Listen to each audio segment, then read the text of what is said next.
अस्सलाम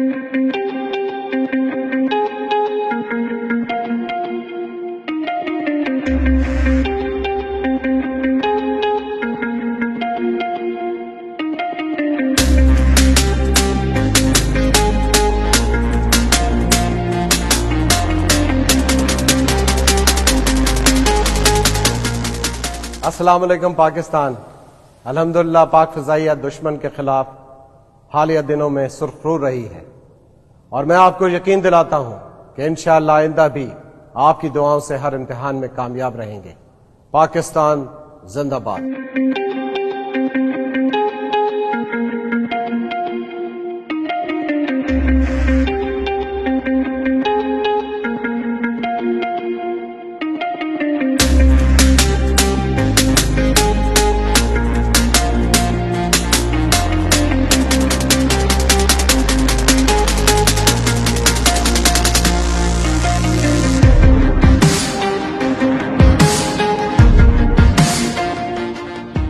Assalamualaikum Pakistan, this is your Air Chief.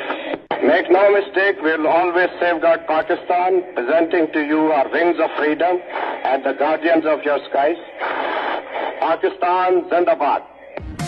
मुझे तू आज़मा जहान से जहां, मेरी उड़ान को नहीं कोई गुमा, निगाह उक़ाब की जुनू है बेपना, है सर किए कहे ये पर्वत आसमां, मेरे निसार में है इश्क दायरा, मेरा ये जोश दे सदा